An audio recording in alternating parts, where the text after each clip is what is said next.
कुछ दिनों पहले हम राम मनोहर लोहिया अस्पताल गए थे। पुलिस लाठीचार्ज में घायल दिल्ली की उस छात्र की स्थिति जानने के लिए जो आईसीयू में अपनी जिंदगी की सबसे बड़ी लड़ाई लड़ रही है। हमसे कुछ ही समय पहले आदरणीय स्वास्थ्य मंत्री जी श्री जेपी नड्डा वहां गए थे और उनसे कुछ समय पहले अन्य नेता भी गए। जब तक हम वहां पहुंचे, उस लड़की की मां नेताओं के आने जाने से गुस्से में थी। सुन लीजिए, सुनिए, किसी की पीड़ा का मजाक नहीं उड़ाते। किसी कोई भी हो, किसी की पीड़ा का मजाक नहीं उड़ाते। आप संसद में बैठे हैं, निशिकांत जी आप बना रहे हो। जब तक हम वहां पहुंचे, उस लड़की की मां नेताओं के आने जाने से गुस्से में थी। किस लिए आए हो? उसने आईसीयू के दरवाजे के बाहर खड़े होकर हमें पूछा। हमारे सामने कांपते हुए हाथ जोड़े कहने लगी कि धन्यवाद, आप आए हैं, ठीक है, मगर मुझे किसी से नहीं मिलना, मुझे किसी से बात नहीं करनी। महोदय, उस मां की पीड़ा से उसका पूरा शरीर कांप रहा था, लेकिन उसने दृढ़ आवाज में कहा, सुबह से बड़े बड़े लोग यहां आ रहे हैं, एक के बाद एक वीडियो बना रहे हैं। वह भी आए जिन्होंने मेरी बेटी का ये हाल किया है। किस लिए? उसने हमसे पूछा। किस लिए? मेरी बेटी की बलि तो चढ़ गई है, लेकिन उसे कुछ भी हो जाए तो मैं उसके लिए अपने आप लड़ूंगी। मुझे किसी की मदद नहीं चाहिए, मैं अकेले लड़ लूंगी। महोदय, शायद मुझे यहाँ खड़े होकर सबके सामने ये बात नहीं कहनी चाहिए, मगर उस माँ की गुहार ने मुझे शर्मिंदा किया। उसके दिल के टूटने की वो आवाज़ जो अस्पताल की दीवारों से में गूंज रही थी, मेरे मन में अभी भी गूंज रही है। इसलिए उस माँ की इजाज़त लिए बिना मैं आपके द्वारा आदरणीय प्रधानमंत्री महोदय जी और आदरणीय गृह मंत्री महोदय जी से पूछना चाहती हूँ कि क्या ज़रूरत थी एक मासूम बच्ची पर इस तरह दमन करने की? क्या ज़रूरत थी उन छात्रों पर आंसू गैस चलवाने की, उन पर लाठियां बरसाने की, उन पर वाटर कैनन्स चलवाने की? क्या ज़रूरत थी उन नौजवान लड़कियों को जलील करते हुए उनके कपड़े फाड़ने की, उनको बेरहमी से गंदी तरह पिटवाने की? देश के युवाओं पर पैलेट गन्स और AK-47 चलवाने की क्या आवश्यकता थी? क्या वे आतंकवादी थे? क्या आतंकवादी हैं? टेररिस्ट हैं? हाँ, कांग्रेस बोल रही है। हाँ, कांग्रेस बोल रही है। जवाब दीजिए, जवाब दीजिए। कांग्रेस बोल रही है, जवाब मांग रही है, जवाब दीजिए।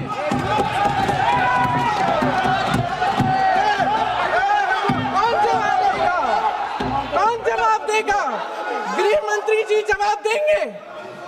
किसने ऑर्डर दिया? किसने ऑर्डर दिया पैलेट गन्स चलाने के लिए? किसने ऑर्डर दिया? आपके माध्यम से मैं पूछती हूं अध्यक्ष महोदय, किसने ऑर्डर दिया? प्रधानमंत्री जी ने दिया? गृह मंत्री जी ने दिया? जवाब देंगे? पूरा देश पूछ रहा है, सिर्फ कांग्रेस पार्टी नहीं पूछ रही है, पूरा देश पूछ रहा है। अध्यक्ष महोदय, देश के माता पिता पूछ रहे हैं, छात्र पूछ रहे हैं, अध्यापक पूछ रहे हैं, पूरा देश आज ये पूछ रहा है। और आपकी जिम्मेदारी बनती है कि आप इस सवाल का जवाब दें। क्यों डरते हैं आप इस देश के नौजवानों से? क्यों डरते हैं आप इस देश की बुलंद आवाज से? और उस आवाज को दबाने का हक आपको किसने दिया है? महोदय, ये सदन यहाँ बैठे हुए सांसदों की जागीर नहीं है, ये इस देश की अमानत है। यहाँ बैठे हम सब इस देश की जनता, इस देश के युवाओं, बुजुर्गों, गरीबों, अमीरों और सब धर्मों, सब वर्गों के देशवासियों के सेवक हैं। हम उनके प्रतिनिधि हैं और ये सत्ता हमें उन्होंने ही दी है। इस देश का संविधान हमारी सर आंखों पे, इस देश का लोकतंत्र सर्वोपरि है। इसे ध्वस्त करना पाप है। यह करोड़ों जनता हमसे सिर्फ एक चीज मांगती है, जवाबदेही। इंग्लिश में इसे अकाउंटेबिलिटी कहते हैं। हमें सत्ता देकर, हमें यहां तक लाकर सिर्फ उसकी ये गुहार है कि जो हम करें उसकी भलाई के लिए करें, और अगर उनके साथ अन्याय हो तो हम उनके प्रति जवाबदेह बने और उन्हें न्याय दिलवाएं। पिछले दिनों हजारों बच्चे सड़क पर उतरे। उन्होंने अपनी पीड़ा व्यक्त की। गांधी जी के दिखाए हुए रास्ते पर अहिंसा और सत्य को अपने दिलों में रखते हुए, गाते, मुस्कुराते हुए शांतिपूर्वक प्रदर्शन किया। लोकतंत्र के सबसे पवित्र सिद्धांत के तहत उन्होंने अपनी आवाज उठाने का अधिकार कायम किया। ये उस भारत के बच्चे हैं जो गांव में रहते हैं, जो महानगरों में रहते हैं, जो छोटे कस्बों में, छोटे शहरों में रहते हैं, जहां माँ अपने गहने बेच देती है, पिता अपनी जमीन गिरवी रख देता है, एक परिवार अपनी पूरी जिंदगी की कमाई बच्चे के सपने पर खर्च देता है। और अब उन्हीं बच्चों को लगने लगा है कि आज इस देश में मेहनत से ज्यादा बेईमानी मायने रखती है, मेरिट से ज्यादा पैसा मायने रखता है। तब सिर्फ एक छात्र नहीं हारता, उम्मीद हारती है। इन परेशान बच्चों ने अपनी उम्मीदें आपसे साझा की। उनकी मांगे क्या थी?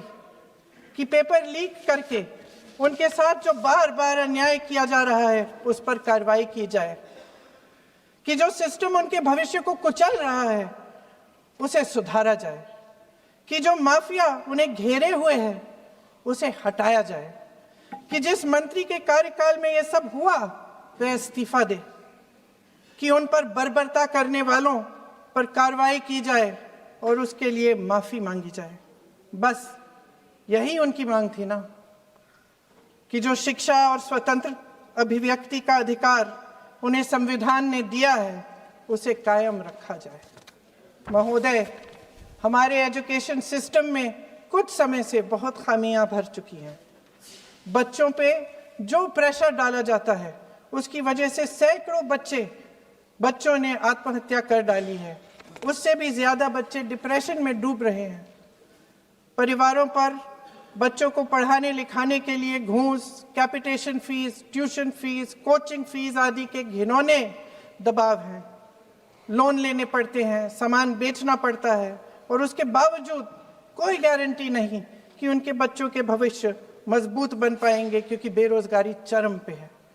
इस सरकार ने रोजगार पैदा करने वाले सभी सेक्टर्स को लगातार कमजोर किया। एग्जामिनेशन सिस्टम खुद फेल हो गया है। पिछले दशक में 152 पेपर लीक हुए, 750 करोड़ छात्र प्रभावित हुए, मगर एक भी दोषी, एक भी माफिया को सजा नहीं।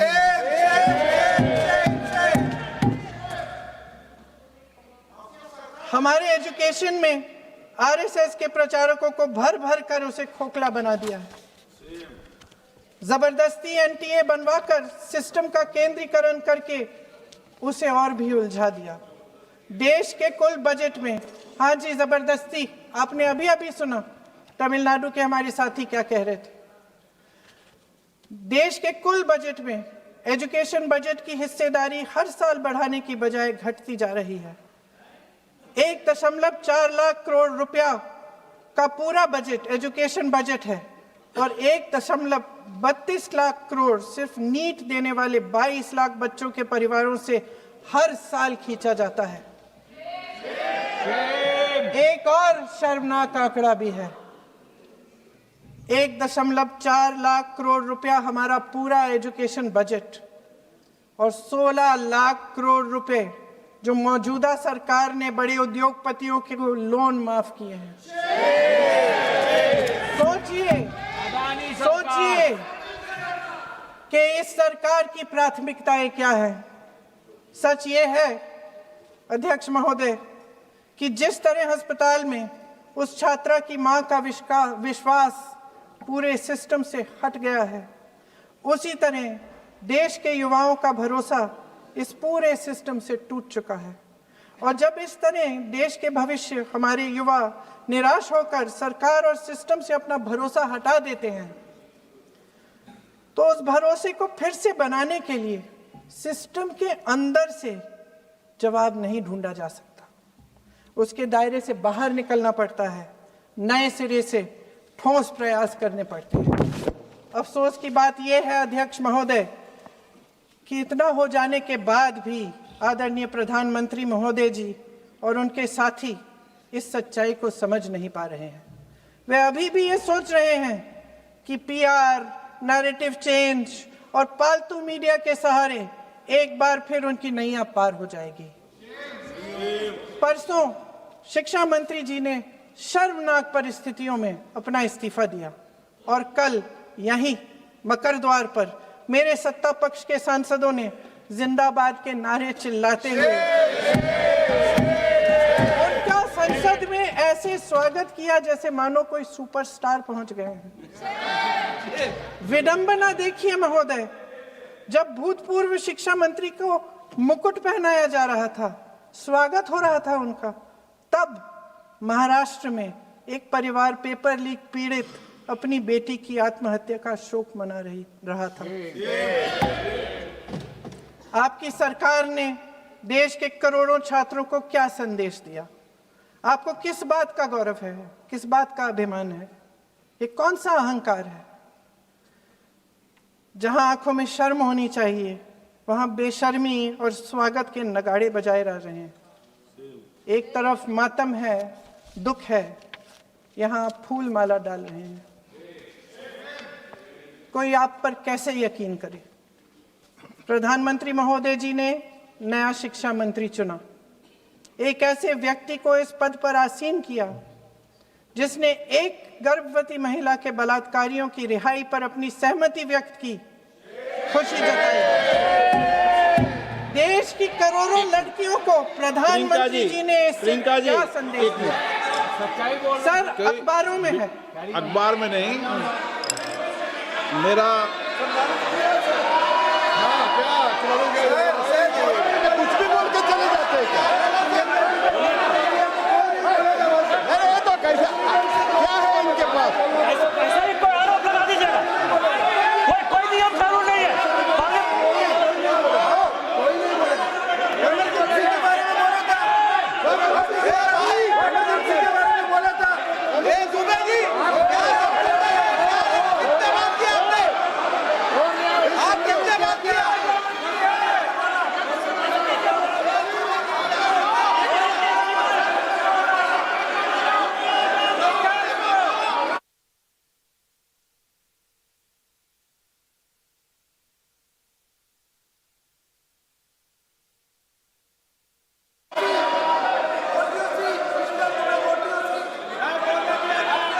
अध्यक्ष महोदय जी, जो श्रीमती प्रियंका वाड्रा गांधी जी बोल रही थी, तो बीच में उनके वहाँ से भी टोका टोकी पहले भी हुए, हमारे यहाँ से भी हुए थे।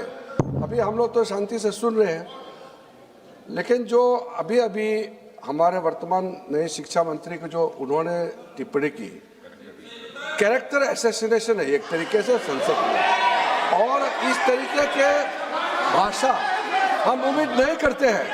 मैं इसमें प्रहलाद जोशी जी ने भी खुद कहा है, एक तो उन्होंने प्रियंका जी ने जो गलत बात कही है रिकॉर्ड पे, उसको रिकॉर्ड से हटा दिया जाए।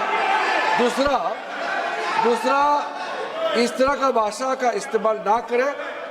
आपने डिबेट से पहले आपने अपील किया कि संसद में डिबेट का स्तर को नहीं गिराने चाहिए। उनके पार्टी के वो सीनियर लीडर है, वो पहली बार चुन के आए हैं, मगर उनके पार्टी में सीनियर है। जिम्मेदारी के साथ बोलना चाहिए। अगर पूरा ऑथेंटिकेट नहीं कर सकते हैं तो मैं ये मानता हूं कि उनको क्षमा मांगना चाहिए सदन से।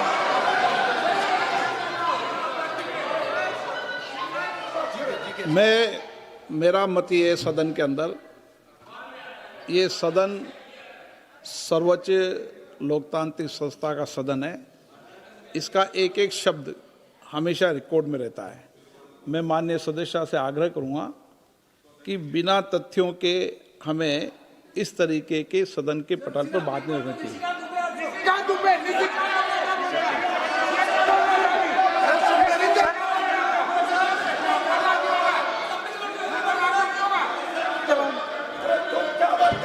ये तो डिलीट कर दिया, लेकिन आगे भी वो भी डिलीट करा सर। ये तो निशिकांत बोलता वो भी ये सीधे क्या बोल रहा था, क्या कर रहा था सर जो प्रहलाद जोशी जी ने बिल्किस बानो के बलात्कारियों की रिहाई पर जो बयान दिए, उसका प्रमाण मैं आपको दे दूंगी, मैं भेज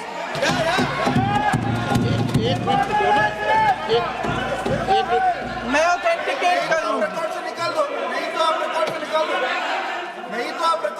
स्पीकर का डायरेक्शन 115, उनको पहले ऑथेंटिकेट करने कहिए सर। ऑथेंटिकेट करेंगे उसके बाद वो आगे बढ़ेंगे, ऐसे नहीं होगा। पहले ऑथेंटिकेट करने दो सर। उनको ऑथेंटिकेट करने के लिए कहिए, ऑथेंटिकेट करने कहिए उनको।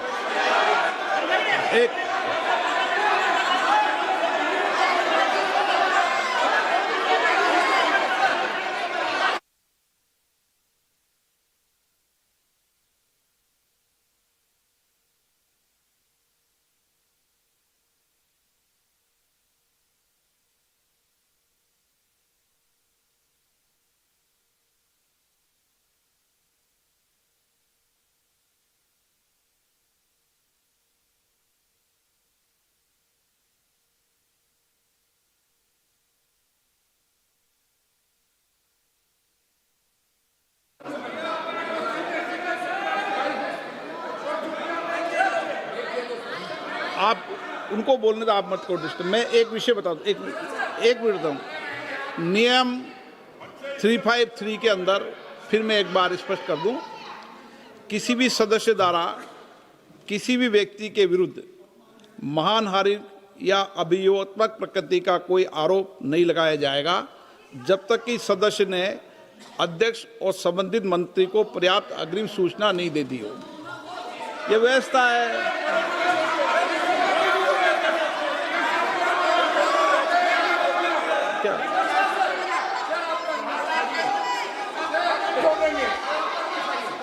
House, ma'am. The same house. Honorable Shrikant Bey told, still that is in the record about Indira Gandhi ji. Still that is in the record. Still that is in the record. Sir, you are not removed, sir. बोलो, आप भी बोल लो। Sir, केसी वेणुगोपाल जी ने जो नाम लिया है और मैं नेहरू जी के बारे में जो बात कहा है मैंने सर, मैं उस पर कायम हूं और मैं किताब जो है ऑथेंटिकेट करने के लिए तैयार हूं। अय्याज थे नेहरू, अय्याज थे। मैं फिर दोबारा रिपीट कर रहा हूं, आई एम अगेन रिपीटिंग। यही फैक्ट है और मैं किताब में ऑथेंटिकेट करके दे रहा हूं। I am authenticating that book.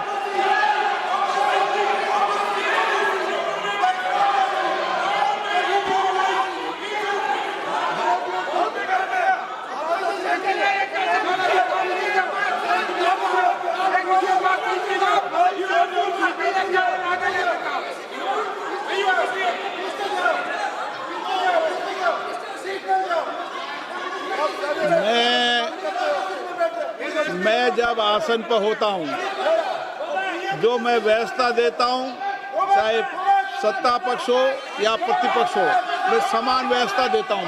मैं जब आसन पर होता हूं,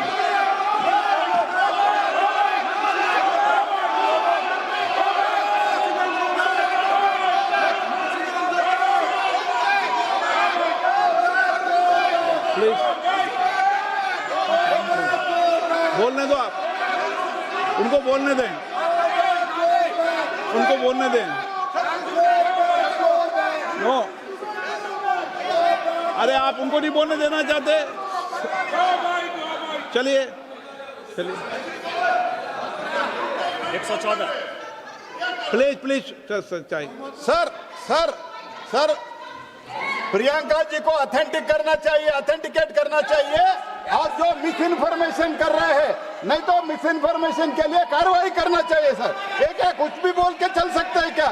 और procedure for the minister the correcting the mistake 114 114 में अगर वो आपने जो रूल का जिक्र किया 353 में, मुझे कोई नोटिस नहीं दिया है, मैं इधर प्रेजेंट हूँ और मैंने ऐसे कैसे बिना ऑथेंटिकेशन बोल सकते मुझे बिना नोटिस दिए हुए।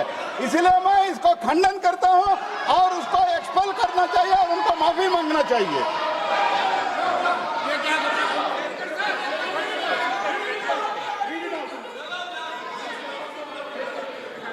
ये चैप्टर आगे नहीं बढ़ेगा sir.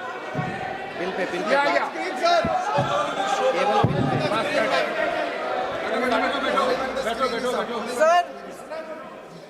Sir here is a newspaper माननीय आर्टिकल। सदस्य, सर अरे आपने पूरा बुक ले गया है, आपने बुक ही ले गया सकता है। Sir written by a respected माननीय journalist. सदस्य, I will authenticate using this, sir. आप माननीय सदस्य प्लीज इसको छोड़ दें।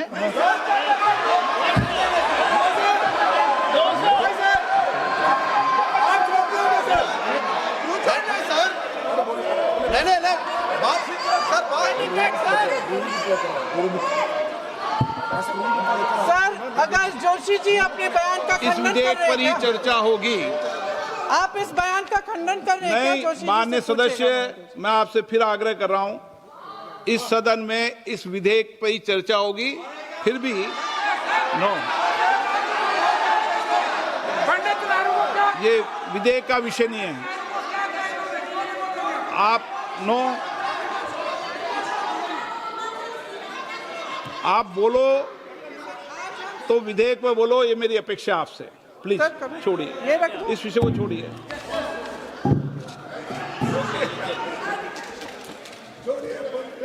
आज हम सदन पटल पर एक ऐसे विधेयक में संशोधन पर डिबेट कर रहे हैं जो 2024 में पारित हो चुका था और इसमें मुख्य संशोधन यही है कि पेपर लीक के अन्य अपराधों के लिए सजा बढ़ाई जाएगी। मगर जब से ये विधेयक पारित हुआ तब से अब तक इस सरकार ने एक भी अपराधी को सजा नहीं दी।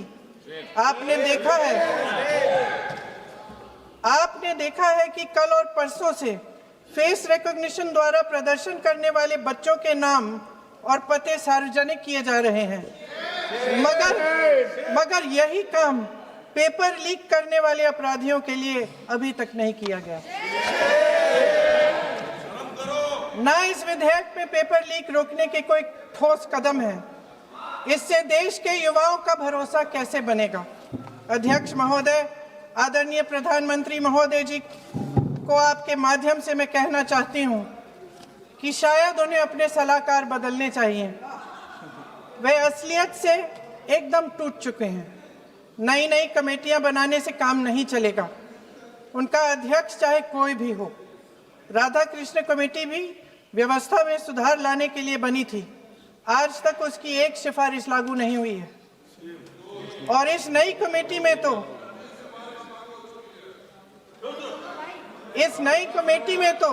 एक एक्स-आईबी चीफ, फिर चिल्लाएंगे, एक एक्स-आईबी चीफ, एक आईटी कंपनी के मालिक और एक गौमूत्र के विशेषज्ञ भी हैं।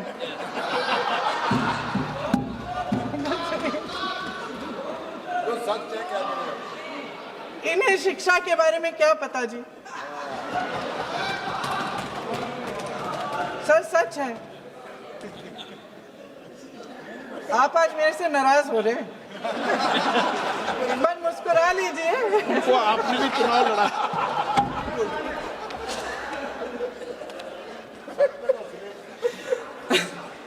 सर फास्ट ट्रैक कोर्ट्स का रिकॉर्ड पहले से ही बहुत खराब है। वैसे भी कल की सुनवाई में सीबीआई का वकील पेश ही नहीं हुआ। संसद में विपक्ष को दोषी ठहराने से, खोखले राजनीतिक खेल खेलने से काम नहीं चलेगा। आप जेन जी का भरोसा वापस जीतना चाहते हैं तो नए एंगल से, अपने फोन से नए वीडियो बनाने से नहीं होगा।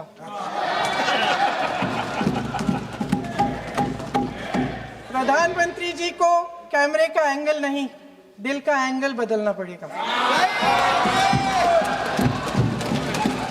ये जेनरेशन जागरूक है, समझता है, झूठ पहचानने की उसकी अपार क्षमता है। इनका दिल और दिमाग जीतने के लिए आपको सच्चाई पर उतरना पड़ेगा। आपके शासन के चलते इस नौजवान पीढ़ी के साथ घोर अन्याय हुआ है, बर्बरता हुई है। इस सच्चाई को स्वीकार करिए। अपनी जिम्मेदारी से पीछे हटने से काम नहीं चलेगा। आदरणीय प्रधानमंत्री महोदय जी, आपको जिम्मेदारी लेनी पड़ेगी, ठोस कदम उठाने पड़ेंगे। शिक्षा विशेषज्ञों को इकट्ठा कीजिए, छात्रों, अध्यापकों, सभी स्टेक होल्डर्स को साथ लेकर, अन्य विचारधाराओं के थॉट लीडर्स के साथ गहरी चर्चाएं करवाकर एक नई शिक्षा प्रणाली तैयार कीजिए। मौजूदा नेशनल एजुकेशन पॉलिसी में 8 महीने तो एग्जाम चलते हैं, अध्यापकों को पढ़ाने का समय नहीं मिलता। सिर्फ आरएसएस के लोगों से भरने की बजाय सिस्टम को शिक्षित, एजुकेटेड, उन्नत और उदार दृष्टिकोण के लोगों से भी भरिए, जिनकी योग्यता सिर्फ उनकी विचारधारा न हो। रोजगार पैदा करने के सख्त कदम उठाइए, इस पर फोकस करिए। मेडिकल कॉलेजेस की संख्या बढ़ाइए, चिकित्सा शिक्षा का विस्तार कीजिए, ताकि ये बच्चे जो मेहनत कर कर के भी अपने भविष्य नहीं बना पा रहे हैं, एक उज्जवल भविष्य का सपना देख पाए। अध्यक्ष महोदय, छात्रों को सड़क से हटाया जा सकता है, लेकिन उनके सवालों को नहीं। हर लाठी जो किसी लड़की पर, किसी लड़के पर चली है, वे बच्चों की पीठ से ज्यादा सरकार की साख पर पड़ी है। देश के नौजवान न्याय मांग रहे हैं, भीख नहीं। वे यहां सरकार गिराने नहीं, अपना भरोसा बचाने के लिए आए थे। अध्यक्ष महोदय, आपके माध्यम से मैं सरकार को कहना चाहती हूं, अपनी साख बचाइए, अपनी नीयत ठीक करिए, अपनी अकड़ का इलाज कीजिए, अपने वादों पर अमल कीजिए। आपके शासन में हमने बड़ी बड़ी चोरियां देखी हैं।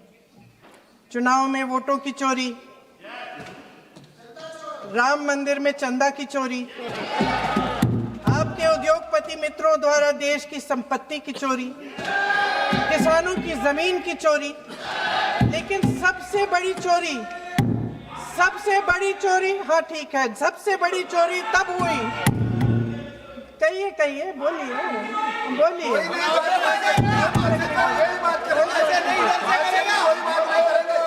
सुन लीजिए, शांति से सुन लीजिए, शांति से सुन लीजिए। आपको मौका मिलेगा, आप जितनी भी चोरियों की बात करना चाहते हैं आप कर लीजिए, अभी मेरा समय है। सबसे बड़ी चोरी तब हुई जब देश के नौजवानों के भविष्य, उनके सपने चुराए गए। भविष्य की चोरी, सपने की चोरी किसी भी चोरी से कहीं बड़ी होती है महोदय। अगर देश का युवा निराश हो जाए, अगर देश का युवा निराश हो गया, उसकी उम्मीद टूट गई, तो सबसे बड़ी हार भारत की हार होगी। और हम कांग्रेस और विपक्ष के लोग जान दे देंगे, मगर भारत की हार नहीं होने देंगे। जय हिंद। सर, अब तो मुस्कुरा लीजिए, भाषण खत्म।